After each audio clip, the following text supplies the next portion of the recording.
On Ross Bay Strand, where the mighty Atlantic beats ceaselessly on the Kerry shore, the lonely figures of two horsemen made their way across the waste of sand.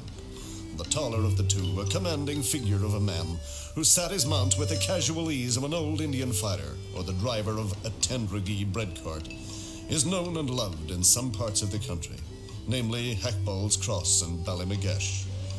He is not so well liked in parts of County Limerick and positively detested in other places, too numerous to mention. His companion was Ernie Evans, known in culinary circles as the Cantering Gourmet. The intrepid pair were coming to the end of a truly hazardous expedition. They were mapping the course of the renowned Glen Bay races, which take place every year without fail, unless something dreadful occurs. But with the end of their journey in sight, an astonishing thing happened. Ernie's steed stumbled, staggered, and subsided, and Ernie bit the dust. Poor Ernie! And he drove the fastest milk cart in the West. Jokingly, he remarked, "That there dusted tasted better with the soups on a garlic." None the worse of his startling experience, Ernie remounted, and his companion addressed him in compassionate tones. Well, Ernie, these Glen Bay races must be the only underwater horse races in the world.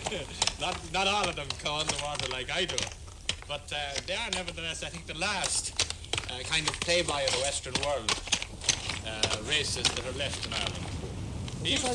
Was this actually where those races are supposed to have taken place? Yeah, they did every year. They actually started way back at the beginning of the century and went on till 1924. 1924 they had a famous fracas here, and the committee were fined £80 for unlawful or riotous assembly. Over a race meeting? Over a race meeting, yes. Well, of course, these are not a legal race meeting. This is a flapper meeting. Yes. You know, everybody, it's catch as can, anybody can ride. There are 2 confined races, confined to the locality. And then there are probably 4 open races. And fellas come from as near as Cork, Donegal, they come from the north of Ireland. There's always been a tradition for keeping ponies and horses down in South Kerry. And I think the fellas down here were always, they always were anxious to kind of match up their ponies and horses against the best in the country. Are there prizes worth talking about at these? Oh, God, yes. One of the races here now is worth £100 to the winner. It's worth £100 overall.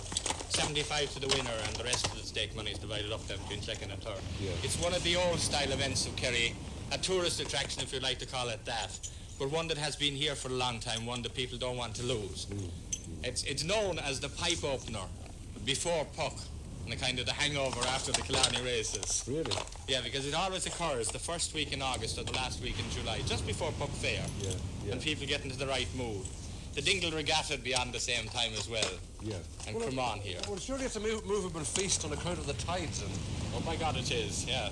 You have to kind of catch it halfway tide going out and halfway tide coming in. Yeah. Otherwise, the lads are left riding in the water. That happens quite a lot too.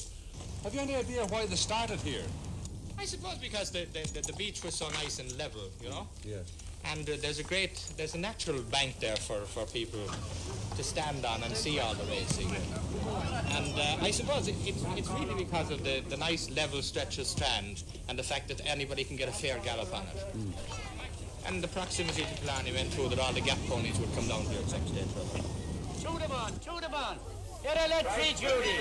Feed them on right. Shoot them on the here. All right. Eileen is a 5 to win 50 shillings.